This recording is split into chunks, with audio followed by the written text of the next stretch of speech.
이번 시간은 간호 예산에 대한 얘기를 쭉 해보도록 하죠. 우리가 예산이라는 것은 거의 교재 예산 개념, 일반적 개념 보시면 여러 가지로 정의 내릴 수 있잖아요. 간단하게 정의 내리자면 우리가 예산이라는 것은 수입에 관한 예상되는 수입액과 지출액에 대한 우리의 계획안이다. 이렇게 볼 수 있어요. 수입 지출에 관한 계획안을 우리가 예산이라고 그러는 거죠. 그래서 예산 개념은 나머지는 읽어보시는데 그렇게 간단하게 정리 내릴 수 있고요. 예산의 목적으로 넘어갔어요. 그러면은 우리가 간호조직의 예산은 수입 지출에 관해서 미리 계획하는 것이 예산이라고 그랬잖아요. 왜 수입 지출에 관해서 미리 계획을 해야 되는가? 예산의 목적을 보시면 가장 궁극적인 거는 예산도 간호 조직 관리의 수단이거든요. 그러니까 궁극적으로는 조직의 목적을 달성하도록 하는 게 가장 궁극적인 거고, 이 목적을 달성하되 우리가 적절한 시점에서 적절한 범위 안에서 우리가 자원이 활용될 수 있도록도 하고요. 그다음에 지출되는 자원이 낭비되지 않도록 통제하는 목적도 있습니다. 다시 정리하자면 우리가 예산이라는 것은 궁극적으로는 조직의 목적을 달성하게 하는 거다. 이렇게 볼 수 있고요. 이 목적을 달성하되 우리가 자원이 낭비되지 않는 범위 안에서 우리가 조직 목표를 달성하도록 하려면은 우리가 예산을 꼭 편성을 해줘야 되는 거죠. 그래서 예산의 목적은 그렇게 볼 수 있고요. 예산의 기능으로 가세요. 기능. 여러분들 예산이라는 것이 우리가 예산은 수입 지출에 관한 기획안이라고 그랬잖아요.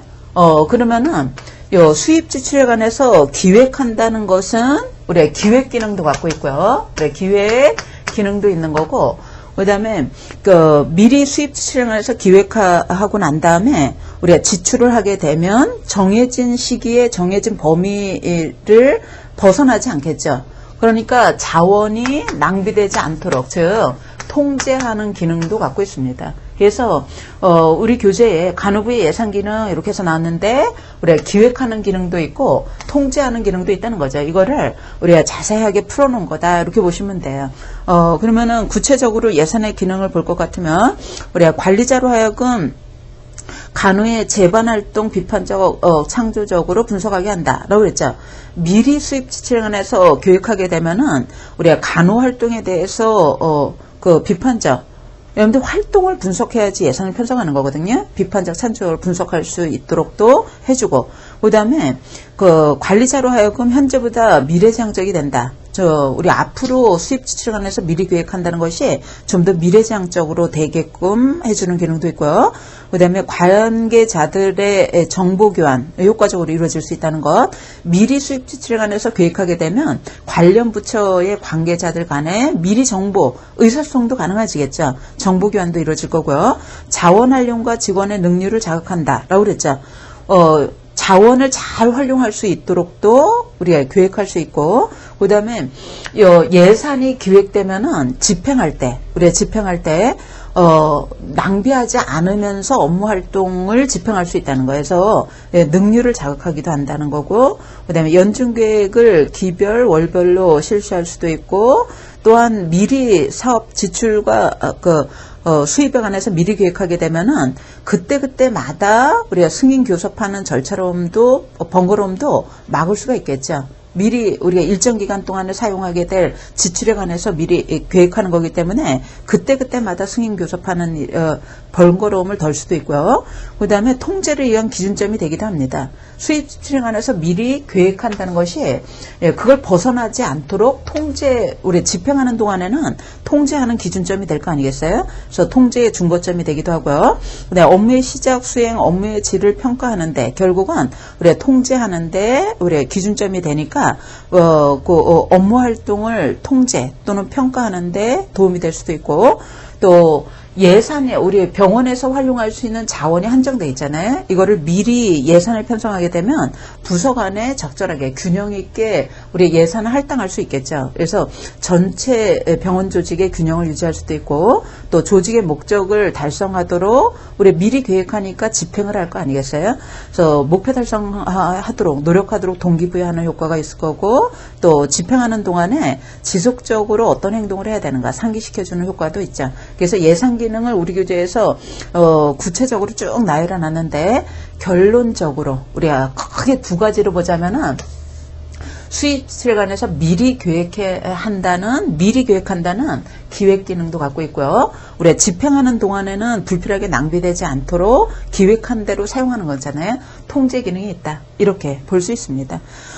예산의 선행 조건으로 가도록 하죠. 여러분들 간호조직 관리자가 예산을 편성하려고 그런다. 선행 조건으로는 예산에 관한 권한 책임의 한계가 명백한 구조가 있어야 된다는 것. 예산은 아주 현실적이고 명확하게 이루어져야 되거든요. 그렇기 때문에 예산에 관한 권한 책임이 어디 있는가 이런 명백한 구조가 있어야 되는 거고요.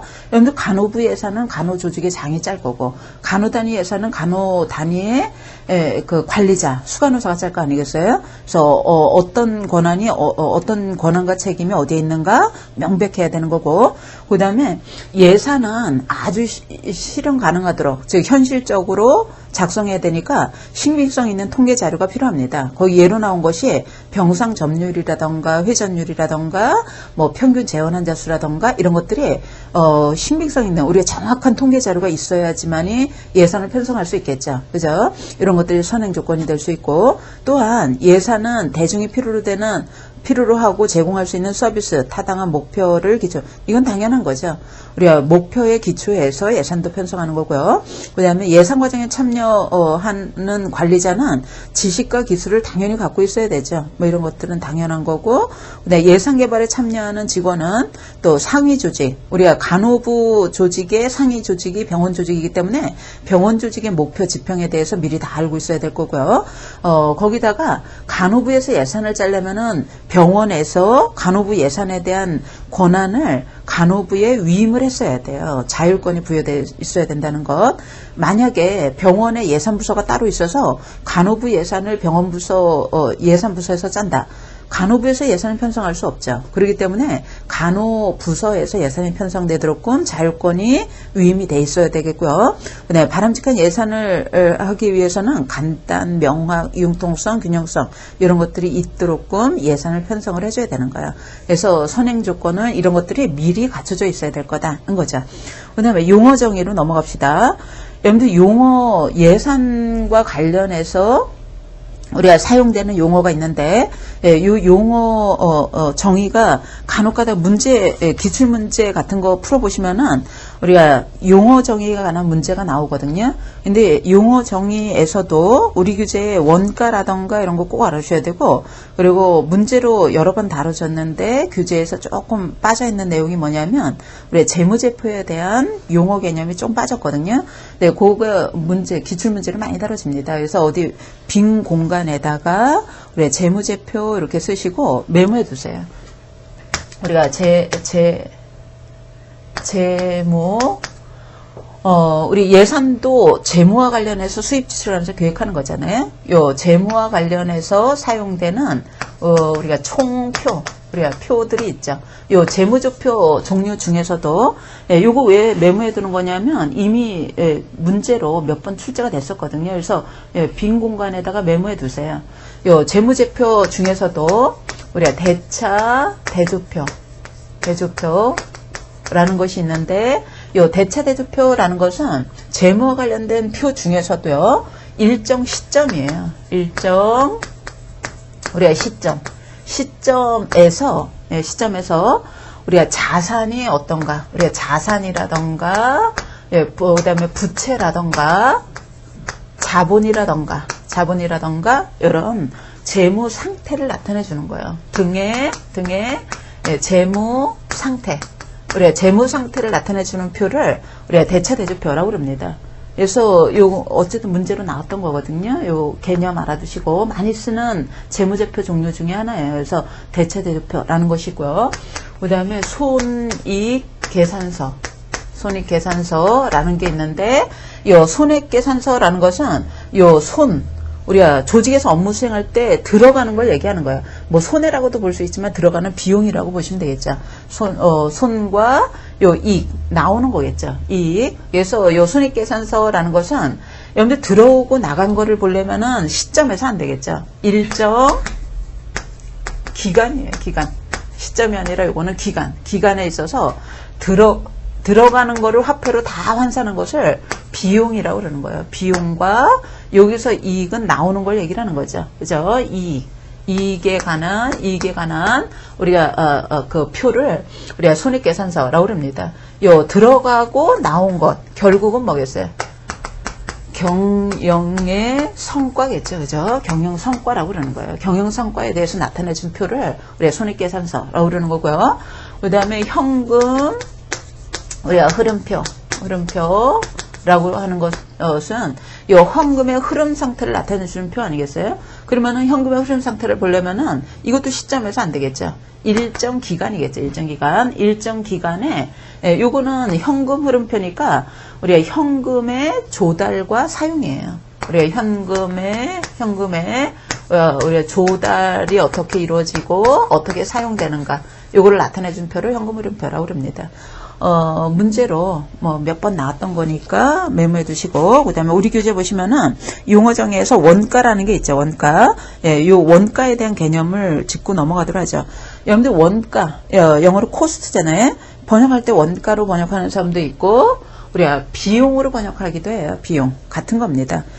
우리가 간호조직으로 따지자면은, 간호조직에서 우리가 간호서비스 제공하는 데 들어가는 우리가 원가, 즉, 비용을 우리가 들어가는 비용을 우리가 원가다. 이렇게 얘기를 하는 거죠. 여러분들 이 원가 안에는 뭐 물품에 들어가는 거, 또 간호 인력에 들어가는 거, 뭐 어쨌든 간호 서비스 제공하는데 들어가는 것을 다 화폐로 환산하면은 우리가 원가다, 비용이다라고 그럽니다. 이 원가 분류할 때요. 교재 보시면은 원가 분류하는 방법이 여러 가지가 있잖아요. 과정 원가 대 예산 원가 이렇게 분류할 수도 있고, 고정 대 변동 이렇게 분류할 수도 있고, 직접 대 간접 이렇게 분류할 수도 있고요. 총원가 대 단위 원가 이런 식으로 분류할 수도 있어요.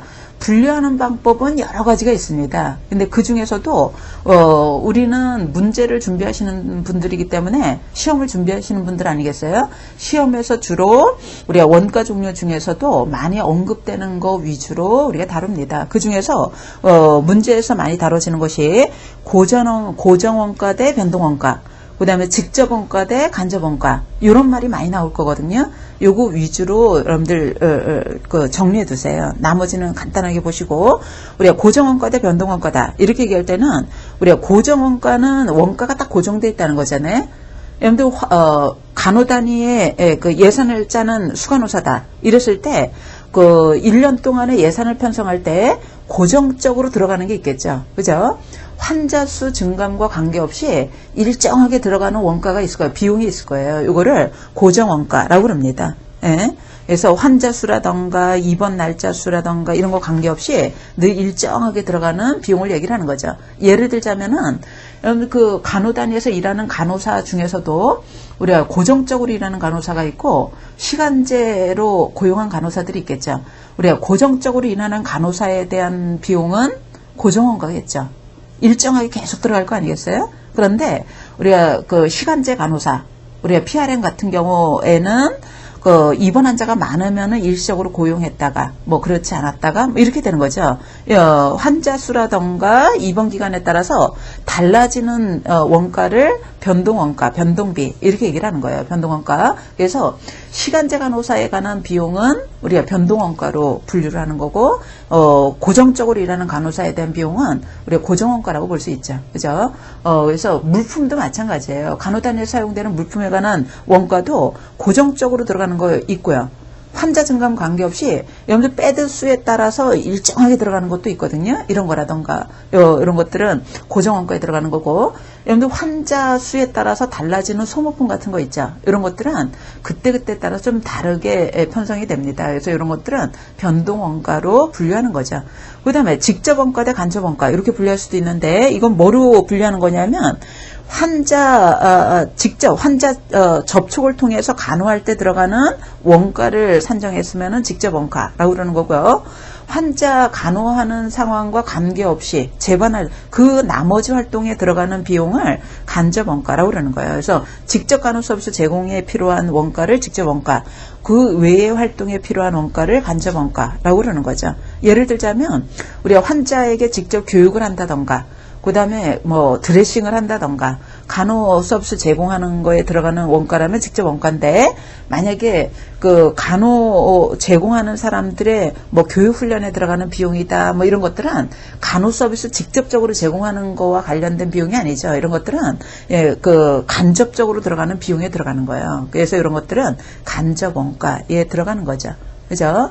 우리가 뭐 인계하는 데 들어간다, 뭐 점검하는 데 들어간다, 이런 것들은 간접 원가쯤에 들어가는 거예요. 그래서 난방비다 이런 것들도 다 간접비에 들어가겠죠. 그래서 직접 대 간접 이렇게 분류할 수 있다는 것. 요거는 시험 문제를 뭐를 예측하셔야 되냐면 얘가 나올 걸 예측하셔야 돼요. 고정, 변동, 그 다음에 직접, 간접, 어떤 비용이 어디쯤에 해당될 것이냐, 이런 것들 얘가 문제로 나올 수 있기 때문에 늘 머릿속에 얘를 염두에 두실 것이고요. 그 다음에 예산제도의 유형으로 넘어갑니다. 예산의 유형으로 가도록 하죠. 여기도 아마도 기출문제로 여러 번 출제됐던 걸로 보여집니다. 근데 예산을 분류할 때 우리가 여러 가지로 분류할 수 있거든요. 우리 예산을 어떻게 작성하는가, 우리 예산 작성 방법에 따라서 분류할 수도 있고요. 아니면은 우리가 뭐뭐에 관한 예산인가, 예산 품목 종류에 따라서도 우리가 분류할 수 있어요. 그래서 예산을 분류하는 방법은 여러 가지가 있다는 것. 그래서 예산의 유형은 여러 가지인데 우리가 시험 문제 나왔을 때 기법을 물었는가, 예산 작성 방법을 물었는가, 아니면은 우리가 예산 뭐뭐뭐에 관한 예산 종류를 물었는가, 이거를 잘 알아보셔야 될 거예요. 먼저 연기준 예산, 아마 기출문제 보시면은 답으로 출제가 가장 많이 됐던 것이 이 연기준 예산이죠. 그죠? 연기준 예산은 작성 기법 중에 하나인 거예요. 여러분들 연기준 예산이라는 것이 있고요. 그 다음에 몇 번째 나왔냐면 9번째 나와 있는 증가 예산이라는 거 있죠. 증가 예산이라고 부르기도 하고 또는 점진적 예산이라고 부르기도 해요. 점진적 예산. 그래서 우리 첫 번째로 소개되고 있는 이 연기준 예산은 그 9번째에 나와 있는 증가 예산, 요 옆에다가 점진적 예산 이렇게 쓰시고, 요거는 딱 좀 대비적인 성격을 갖고 있는 예산 작성 기법입니다. 여러분들 연기준 예산이라는 것은 말 그대로 영의 차원에서 우리가 영의 차원에서, 연기준 예산은 우리가 어떤 때 하는 거냐면 연기준 예산 옆에다가 우리가 감축 중심 이렇게 쓰세요. 감축 중심. 우리가 이거는 어떨 때 하는 거냐면 조직에서 사용되는 예산을 줄이고자 할 때. 여러분들 예를 들자면 간호부 조직의 규모가 컸는데 우리가 예산을 줄이고자 부서가 없어진다던가 활동을 줄이는 경우 있거든요. 이럴 경우에는 영의 차원에서 활동을 다 분석하고 난 다음에 우리가 불필요한 활동은 줄여서 예산 규모를 줄이고자 할 때 이용하는 예산 작성 기법이 연기준 예산입니다. 요거는 언제 하는 거냐면 줄이고자 할 때 하는 거예요. 예산의 규모가 너무 커지게 되면 조직 경쟁력이 없기 때문에 줄이고자 할 때 하는 예산 작성 기법이다. 이렇게 알아주시고, 감축하고자 할 때 이용하는 방법인데, 우리가 사업 활동을 줄이려면은 사업 활동을 일일이 다 분석을 해야 돼요. 영의 차원에서 이 활동할 때 들어가는 비용이 얼마고 얼마가 이익이 남고, 그래서 손익을 다 계산하고 난 다음에 이 사업 활동은 꼭 필요한가 그렇지 않는가 우선순위 쭉 설정을 해서 우리가 불필요한 활동은 다 없애는 거예요. 우리가 부서가 없어지기도 하고 사업 활동이 없어지기도 하고 이런 거죠. 그래서 연기준 예산 같은 경우는 우리가 불필요한 활동을 줄이면서 예산 규모를 줄이고자 할 때 영의 차원에서 활동을 다 분석해서 예산 편성하는 기법을 연기준 예산이라고 합니다. 그러니까 전년도 예산하고는 전혀 관계가 없는 거예요. 영의 차원에서 분석하는 거고, 우리가 불필요한 사업 활동은 존재할 수 없다. 뭐 이런 것들을 가정을 한 거다. 이렇게 볼 수 있죠. 그러면은 이 연기준 예산 같은 경우는 예산 작성하는 그 자체에서는 우리가 다 사업 활동을 들어가고 나오고 뭐 이런 걸 다 분석해야 되기 때문에 우리 예산 작성 자체는 시간, 비용, 노력이 많이 들겠죠. 그런데 왜 하는 거냐면 전체적인 예산 규모는 줄이려고 하는 거예요. 그죠? 예산 작성하는 자체에는 비용이 들어가겠지만 전체 예산 규모를 줄이고자 할 때, 이럴 때 이용하는 방법이죠. 그에 비해서 우리가 증가 예산이라고도 하고, 점진적 예산이라고도 하는데, 이거는 뭐냐면, 증가 예산이에요. 우리 교재에 증가 예산이라고 되어 있잖아요. 점진적 예산 방법은 우리가 이거하고는 좀 다릅니다. 전년도 예산이 옳다는 가정하에서 물가 상승률만 고려해서 계속 추가해 나가는 것을 점진적 예산 방법이라고 그러는 거예요. 그러니까 이거는 전년도보다 올해가 더 예산 규모가 더 커질 거고 계속 이 점진적 예산 기법으로 예산을 편성한다면 물가 상승률을 계속 추가만 하는 거기 때문에 계속 증가되는 예산이라는 거예요. 그죠? 그래서 요거는 이 연기준 예산에 비해서 예산 작성하는 자체에는 시간, 비용, 노력이 별로 안 들겠죠. 왜냐면 전년도 예산에다가 단순히 물가 상승만 추가하면 되니까.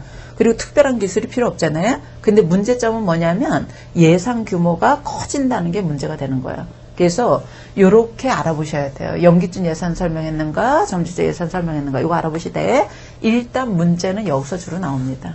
요거 잘 알아주시고, 얘보다 이게 우리가 전통적 예산 기법이라면 현대 와서는 조직이 좀 더 경쟁력이 있으려면 불필요한 예산을 줄여야 되거든요. 이럴 때 이용하는 거겠구나. 이렇게 보시면 되겠어요. 그 다음에, 우리 교재 이제 두 번째로 소개되고 있는 것이 우리의 신축 예산이라는 거죠. 신축 예산이라는 건데, 요 신축 예산 이렇게 해도 되고요. 그 옆에다가 뭐라고 쓰시냐면, 거기, 요거는 플렉서빌 버젯이잖아요.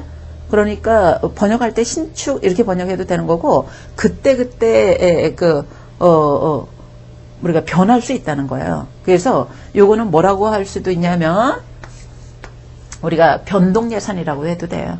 번역할 때 신축 변동 가변 예산이라고 번역해도 되는 거죠. 그래서 변동 예산이 있는 거고 변동 예산이 있겠고, 예산이 있고, 변동, 신축, 뭐, 가변 예산 다 똑같은 말이에요. 번역하다 보니까. 그래서 변동 예산이 있겠고, 그 다음에 우리 교재에 그 8번째 소개되고 있는 것이 고정 예산이라는 게 있죠. 요거는 픽스드 된 거 아니겠어요? 그래서 고정 예산, 요렇게가 좀 상반적인 성격을 갖고 있는 예산이겠죠. 변동 예산, 고정 예산, 이렇게도 분류하는데, 우리 원가에서도 살펴봤었죠. 환자 증감 관계없이 늘 일정하게 들어가는 원가가 고정원가라고 그랬잖아요. 예산 중에서도 환자 증감과 관계없이 늘 들어가는 거 나오는 게 있다는 거예요. 이게 고정예산. 그러니까 환자 수 증감과 관계없이 들어가는 게 고정예산인 거고, 요 변동예산 같은 경우에는 간호단에 입원하는 환자 수 변화에 따라서 달라지는 예산을 우리가 변동예산이라고 합니다. 그래서 예산을 분류할 때 변동이다, 고정이다. 이렇게 분류할 수도 있어요. 그래서 이렇게 분류할 수도 있고, 그다음에 프로그램 예산이라는 것은 말 그대로 프로그램에 관한 예산인데, 뭐 이거는 썩 중요한 것 같지 않아요. 그래서 이 프로그램에 관한 예산도 있다. 이런 얘기고요. 그다음에 우리 교재에 4번째 소개되고 있는 게 관리 운영 예산. 관리를 넣어도 되고 빼도 됩니다. 운영 예산 이렇게 얘기를 하죠. 우리 연하게. 그다음에 5번째 자본 지출 예산이라는 게 있죠. 여러분들 우리가 예산을 분류할 때 운영 예산이라는 것이 있고 자본 예산이라는 게 있어요. 이게 좀 대비적인 성격을 갖고 있어요. 운영 예산이 있을 수 있겠고, 운영 예산이 있겠고, 자본 예산이 있겠죠. 자본 지출 예산. 우리가 요거는 뭐로 분류한 거냐면 품목으로 구분한 거예요. 품목으로. 우리 요거는 간호단위를 운영 관리하는 데 있어서 일상적으로 들어가는 것. 예를 들자면은 그 매달 들어가는 거 있죠. 뭐 인건비라던가 뭐 어쨌든 그 한 개 간호다리를 매달 운영해 나가는 데 있어서 계속 들어가야 되는 것. 이런 것들이 운영 예산에 들어가는 거예요. 운영 예산, 소모품 이런 거 운영 예산에 들어갈 거고, 뭐 전기세, 또 뭐 그 고정적으로 뭐 일하는 사람에 대한 것, 뭐 이런 것들은 다 여기에 들어갑니다. 우리 대표적으로 소모품 같은 거, 공급품 같은 거 이런 것들은 매달 일상적으로 간호단위 운영 관리하는데 들어가는 예산이에요. 그래서 일상적인 운영 관리 매달 들어가는 거 있잖아요. 이런 것들이 운영 품목에 들어가는 예산이고요. 요 자본 예산은 매달 들어가는 게 아니라 우리가 말 그대로 자본 아니겠어요? 그래서 일단 금액 수준도 일정 금액 이상 이면서 매달 들어가는 게 아니라 한 번 구매했으면은 장기간에 걸쳐서 사용하거나 반복적으로 쓰거나 이런 품목에 관한 예산을 우리가 자본이라고 그러는 거예요. 그러니까 이거는 뭐로 분류한 거냐면 품목으로 구분한 거예요. 우리 예산 품목 중에서도 일상적인 운영 관리에 사용되는 것이 운영 예산이라면 자본 품목에 들어가는 것이 요 자본 예산인 거죠. 여러분들 어떤 품목이 운영에 들어가고 어떤 품목이 자본에 들어가는가 이런 것들 알아볼 수 있으셔야 돼요. 시험 문제 푸시려면. 예를 들자면은 간호 단위에서 일상적으로 사용되는 소모품 이런 것들은 일로 넣으셔야 돼요. 운영 예산 일로 넣어야 되는 거고요.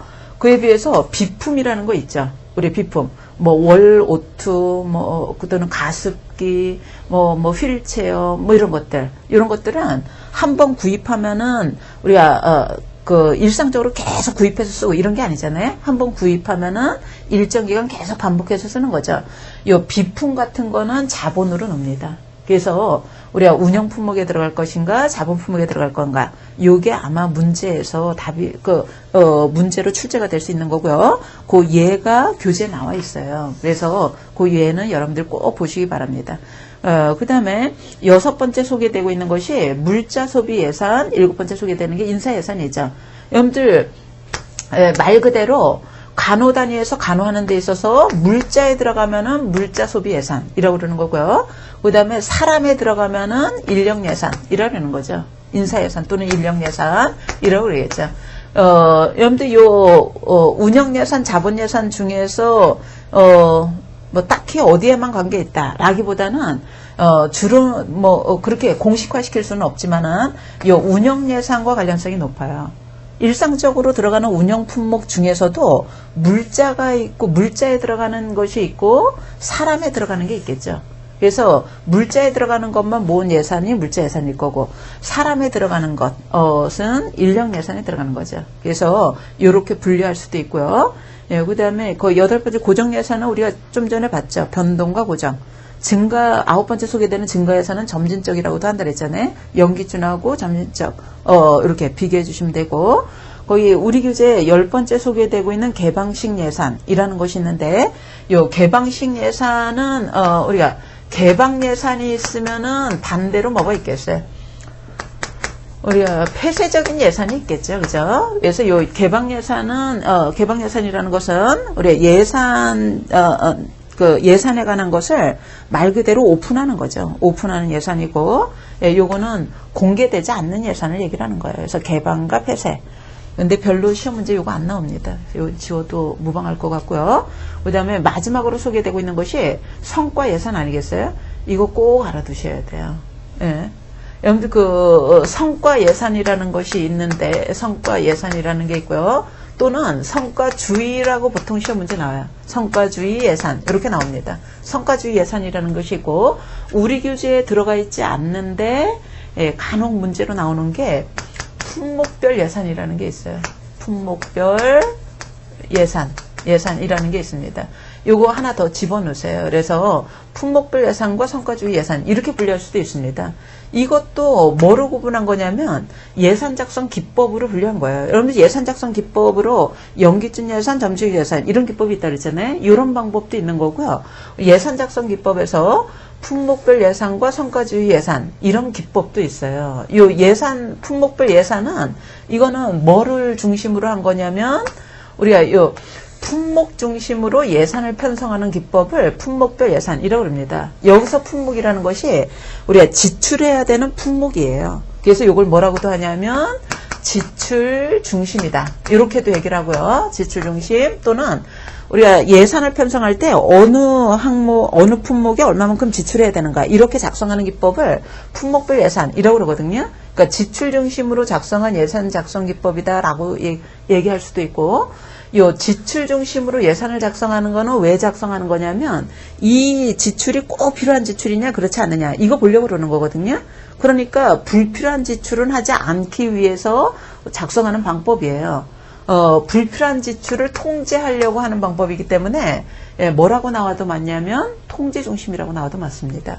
그래서 통제, 우리가 중심의 예산 작성 기법. 그래서 지출 중심으로, 지출 품목 중심으로 예산을 작성을 하되, 우리가 꼭 필요한 지출에 관해서만 예산, 이 지출이 꼭 필요한가 그렇지 않은가 검토해서 작성하는 기법이거든요. 그래서 통제 중심이다. 이렇게도 얘기하고요. 요 성과주의 예산은 이게 들어가는 거 중심으로 작성한 거라면, 요 성과주의는 우리가 관리 지향이라고도 볼 수 있어요. 관리 중심이다. 또는 관리 지향 중심이다. 이렇게 얘기를 합니다. 여러분들 얘가 어디에 얼마만큼 지출해야 되는가 중심으로 예산을 편성했고 그 지출이 꼭 필요하냐 그렇지 않는가 이거 중심으로 예산을 편성했다면 이 성과주의는 어느 품목에 어떻게 지출하는 것이 결과적으로 성과가 얼마나 높아질 것인가를 고려해서 예산을 편성하는 방법이기 때문에 성과주의 예산이다. 이렇게도 얘기하고요. 결국은 우리가 관리라고 하는 것이 성과를 더 높이기 위한 것이 관리의 목적 아니겠어요? 그렇기 때문에 관리지향 중심의 예산 작성 기법이다. 이렇게도 얘기를 합니다. 어디에 지출하는 것이 성과를 가장 극대화시킬 수 있는가를 고려해서 예산을 작성하는 기법이다. 이렇게 볼 수 있다는 거예요. 그래서 예산 작성 기법은 우리가 여러 가지로 분류할 수 있어요. 그리고 우리 교재에 나오지 않았지만 우리 MBU 기법, 우리 지난 시간에 했잖아요. 요 MBO 기법으로도 예산을 작성할 수 있는데 요거는 우리가 일방적으로 관리자만 예산을 작성하는 게 아니라 부하 직원도 상하급자 간에 공동으로 예산 작성하는 기법이면은 MBO 기법이다. 이렇게 얘기를 하는 거고요. 그다음에 우리 그 1교시의 PPBS라는 거 살펴봤잖아요. 요 PPBS는 기획예산기법이라고 해서 우리 업무에 대한 기획을 먼저 하고 그것에 근거해서 예산 작성하는 방법을 우리 PPBS라고 합니다. 이거 앞에서 지난 시간에 봤고 이것도 우리가 기획기법으로 살펴봤죠. PPBS는 기획기법이기도 하고 기획하고 예산을 동시에 하는 방법이기 때문에 예산기법이기도 한 거예요. 그래서 예산 종류는 유형은 여러 가지로 문제로 나올 수 있어요. 일단 연기준 점진 쪽에서는 연기준이 주로 많이 나오는 것 같고요. 변동, 고정 요거는 둘 구분하는 것, 운영, 자본, 품목 구분하는 것 요것도 많이 나오지 않아서 그냥 요것도 그냥 참조. 그 다음에 품목별 예산이 있고 성과주의 예산이 있다고 했잖아요. 이거는 들어가는 품목 지출 중심으로 꼭 필요하냐 그렇지 않느냐. 얘는 어디다가 지출하는 게 성과를 더 높일 수 있는가 요걸 고려한다는 것 알아보시고 그 다음에 요 MBU 기법이나 PPBS 기법도 우리 예산 기법으로 활용할 수 있다. 이렇게 보시면 돼요. 대부분의 지금까지 시험 문제는 여기서 다뤄졌던 걸 볼 수 있습니다. 네, 그래서 예산 유형 우리가 살펴봤고요. 그 다음에 예산 과정으로 넘어가도록 하죠. 여러분들 예산이라는 것은 사실은 조직관리법, 조직 관리하기 위해서 우리의 예산 기법이 먼저 나온 게 아니라 정부에서 우리 정부 조직 관리 방법으로 예산 기법이 나온 거거든요. 근데 이 정부 조직에서 활용되는 예산 과정이라던가 기법을 조직 관리에 우리가 적용을 해주는 거예요. 그래서 이 예산 과정도 정부에서 활용하는 예산 과정을 조직 관리에도 그대로 쓰고 있다더라. 이렇게 이해하시면 되죠. 일단 순서 알아보셔야 돼요. 제일 첫 단계가 예산 편성, 그 다음이 예산 심의, 집행, 결산, 보고. 결산 보고와 회계, 감사 이런 과정을 통해서 이루어지는 거죠. 예산 편성이라는 것은 예산을 작성하는 걸 얘기를 하는 거고요. 그 다음에 예산 심의. 여러분들 꼭 기억해 주셔야 되는 것이 시험 문제 나올 때 예산 편성하고 바로 집행하는 게 아니라 이제 편성하고 집행 사이에 뭐가 들어가냐면 심의 과정이 들어가요. 여러분들 정부에서 연말에 예산을 편성하잖아요. 편성하면은 그 다음에 바로 집행하는 게 아니라 심의 과정, 심의 의결을 반드시 거치도록 되어 있습니다. 그래서 조직에서도 예산을 편성하고 바로 집행하는 게 아니라 집행 전에 심의가 들어가는구나. 이렇게 알아주시고 그 다음에 집행하고 그 다음에 다 집행 끝나고 나서 우리가 그 편성한 거하고 집행한 것이 어떤가. 얼마나 일치하는가 뭐 이런 것들을 이제 보는 거죠. 결산하고 보고하고 그다음에 제3자가 체계적으로 검토하는 거를 회계감사라고 그러는 거예요. 이런 과정을 통해서 이루어진다는 거죠. 그래서 이 5단계 순서 꼭 알아보셔야 돼요. 특히 심의가 편성하고 집행 그 사이에 들어가는구나. 이렇게 알아주시고요. 그다음에 우리 교재는 예산에 관해서 이렇게 소개하고 있는데 문제에서 자주 칠 때 되는데 교재에서 조금 빠진 부분이 있거든요. 그래서 그거를 빈 공간에 이것도 아주 작은 글씨로 어디다가 메모해 두세요. 예산의 원칙이라고 그래서 여러분들 예산 과정 중에 첫 단계가 예산 편성이었잖아요. 예산을 편성할 때 적용하는 원칙이 예산의 원칙입니다. 우리 예산 편성할 때 이 예산 과정에서 적용하는 원칙이 예산의 원칙이에요. 근데 예산의 원칙이 그 기출문제를 푸시다 보면은 예산의 원칙에 대한 문제가 있을 거예요. 그래서 우리가 문제로 출제됐는데 교재에서 조금 그 예산의 원칙이 빠져 있기 때문에 그거 어디다 메모해 두시기 바랍니다. 예산의 원칙이라고 해서 우리가 예산의 원칙 요거 출제되는 내용이거든요. 그래서 교재에 없기 때문에 우리가 추가를 하는데 요 예산의 원칙 우리 저 앞에 기획할 때도 말씀드렸는데 기획할 때 적용하는 원칙하고 실제 시험 문제가 나왔을 때 기획의 원칙하고 우리가 무엇을 해야 될 것인가 활동 계획할 때 적용하는 원칙하고 예산 편성할 때 적용하는 원칙이 비슷한데 조금 혼동되는 부분이 있어요. 그래서 요 구분하는 것도 아마 문제에서 답 고르는데 여러분 관건이 될 겁니다. 그래서 그것도 굳이 구분하셔야 돼요. 우리는 문제를 풀어야 되기 때문에 굳이 구분해 주셔야 됩니다. 요 예산의 원칙은 예산을 편성할 때, 즉 수입 지출에 관한 기획안을 작성할 때 우리가 적용하는 원칙인데요. 우리 전통적 예산의 원칙이 있고요. 전통적 예산의 원칙이 있고, 여러분들 전통적 예산의 원칙은 그 예산이라는 것이 자원을 불필요하게 낭비하지 않기 위한 예산을 작성하기 위한 원칙이었거든요. 그래서 요 전통적 예산의 원칙은 통제 지향이에요. 우리가 불필요한 자원 낭비를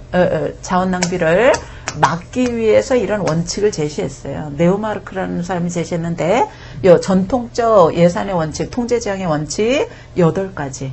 이거 다 알아두셔야 되고 이미 문제가 출제됐던 거죠. 그래서 다 알아두셔야 되고 그 다음에 현대적 예산의 원칙이 있어요. 이 현대적 예산의 원칙은 현대 와서는 예산이라는 것은 조직의 목적 달성하기 위한 도구에 불과하다는 거죠. 예산 자체가 목적이 아니라 예산이라는 것은 조직의 목적 달성하기 위한 관리 방법의 하나인 거예요. 그렇기 때문에 현대에 와서 제시한 예산의 원칙은 조직의 목적을 달성하기 위한 예산을 편성하기 위한 우리가 관리 지향이라고 그러는 거예요. 관리 지향의 원칙을 의미합니다. 조직의 목적을 우리가 관리의 목적을 달성하기 위한 예산의 원칙을 제시했어요. 그래서 스미스라는 사람이 제시했는데 네오마르크가 제시한 전통적 예산의 원칙과 스미스가 제시한 현대적 예산의 원칙 이것도 굳이 문제를 풀기 위해서는 구분을 가능하셔야 됩니다.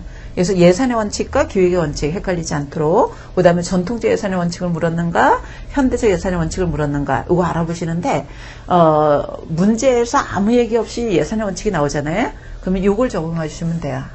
이걸 적용해서 아마 문제를 풀어가시면은 별 문제가 없을 거예요. 그래서 아무 얘기 없을 땐 이걸 적용하는 거고 그 다음에 전통적 예산의 원칙을 적용해서 풀어야 되는 문제가 있을 거다는 거죠. 8가지씩을 제시했거든요. 전통적 예산의 원칙으로 우리가 첫 번째로는 공개성이에요. 우리가 공개성의 원칙입니다. 공개성. 우리가 예산이라는 것이 정부에서의 예산 편성할 때 편성하기 위해서 개발한 원칙이거든요. 이거를 조직관리에 그대로 사용하고 있기 때문에 우리가 정부에서 예산 짤 때 적용하던 원칙이었다는 것을 머릿속에 알고 계시면은 이걸 그대로 조직관리에 적용하면 돼요. 여러분들 공개성의 원칙. 정부에서 예산 짤 때 국민들에게 다 공개해야 된다는 거예요. 수입 지출에 관한 것을 우리가 공개해야 된다. 공개성의 원칙이고 그 다음에 두 번째로는 두 번째가 완전성의 원칙. 완전성의 원칙입니다. 완전성 원칙이라는 것은 수입 지출에 관한 것은 하나도 빠짐없이 완전하게 포함해서 우리 예산을 편성할 것이라는 거고요. 그 다음에 세 번째가 우리가 명료성이라는 게 있어요. 명료성의 원칙. 말 그대로 명확해야 된다는 거죠. 불분명하면 안 되는 거예요. 명확해야 되는 거고요. 그 다음에 네 번째로는 단일성이에요. 단일성. 회계 방법이 단일해야 된다는 거죠. 우리가 전통적 예산의 원칙이 통제지향이잖아요. 그래서 통제지향으로 하려면은 제각각 하면 안 되는 거예요. 우리가 회계 방법은 단일해야 된다는 것이고, 그 다음에 네. 다섯 번째가 사전 의결. 우리가 사전 의결이에요. 우리가 사전 의결이라는 것은 사전 의결의 원칙은 이거는 우리 앞에서 예산 편성하고 집행하기 전에 심의 의결을 거쳐야 된다 그랬잖아요. 반드시 우리가 통제 불필요하게 낭비하지 않으려면은 의결 심의 과정을 반드시 거치도록 되어 있어요. 그래서 이거를 사전 의결의 원칙이다. 이렇게 얘기하고요. 그 다음에 여섯 번째가 우리가 한정성이라는 게 있어요. 한정성은 말 그대로 한정 지어놔야 된다는 거죠. 우리가 어떤 품목에 얼만큼 언제 지출할 것인가 딱 정해놔야 된다는 거예요. 만약에 금액을 초과해서 지출을 했어. 한정성의 원칙에 위배되는 거예요. 그리고 기간을 초과했다. 이것도 한정성의 원칙에 위배됩니다. 1년 범위 안에서 예산 편성했으면 그 기간 안에 우리가 사용을 해야 되고 금액도 초과하면 안 되고 목적도 초과하면 안 돼요. 다른 용도를 쓰면 안 되겠죠. 이거를 한정해 놔야 된다는 거예요. 그 다음에 일곱 번째가 우리가 통일성이라는 게 있어요.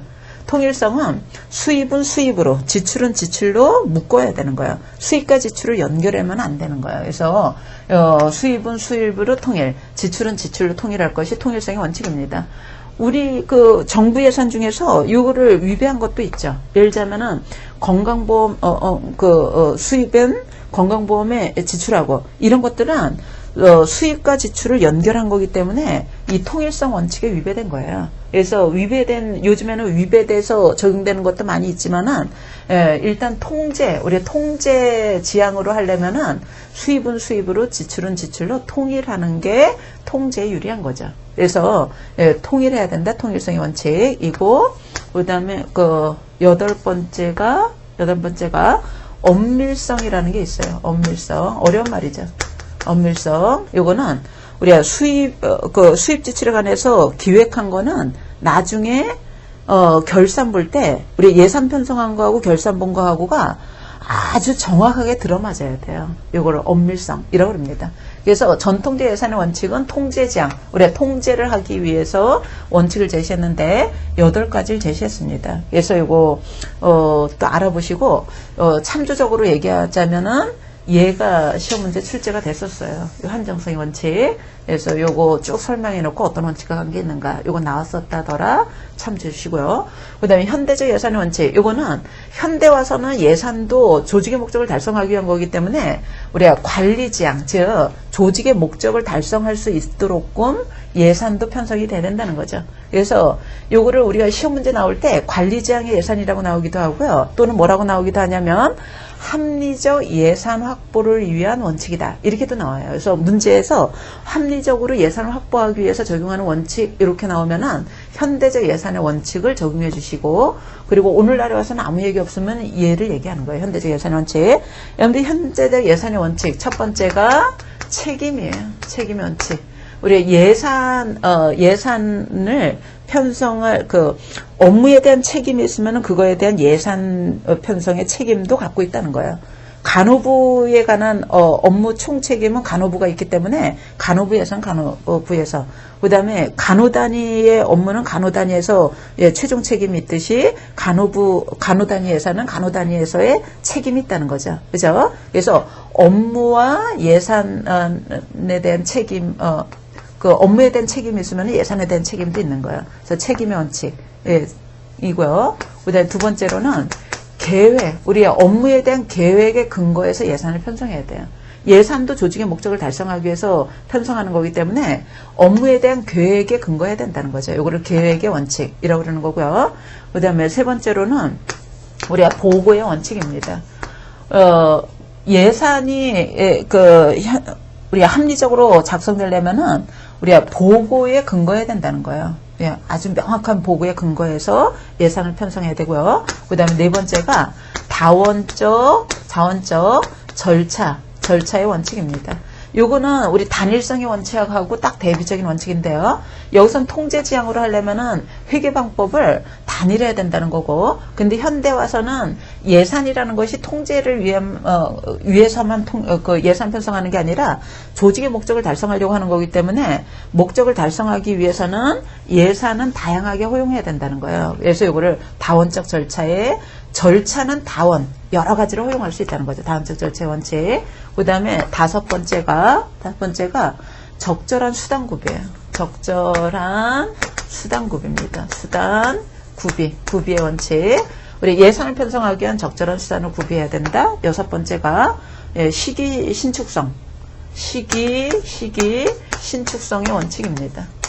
여러분들 요거는 뭐하고 대비적이냐면 요 한정성하고 대비되는 거예요. 한정성은 시기, 금액, 목적 이런 거 한정해야 된다는 거고, 현대적 예산의 원칙에서는 우리가 조직의 목표를 달성하기 위해서 예산을 편성하는 거기 때문에 예산의 집행 시기라던가 이런 것들을 좀 신축성 있게 적용해야 된다는 거죠. 요거 시기 신축성 이라고 그러고요.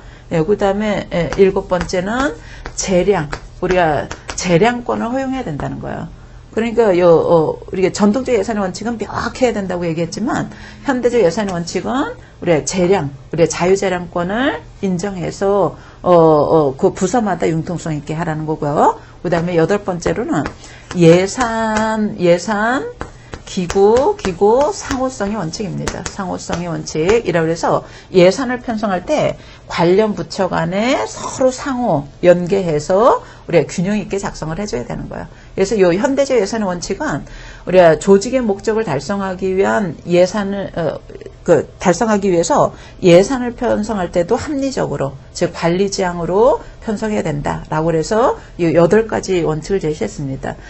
이거는 이 부분이 특히 문제로 아주 많이 나왔던 내용이에요. 그래서 요거는 규제에 없지만 꼭 포함해서 알아두시고 이번 시간은 여기까지 하고 잠깐 쉬었다 하도록 하죠.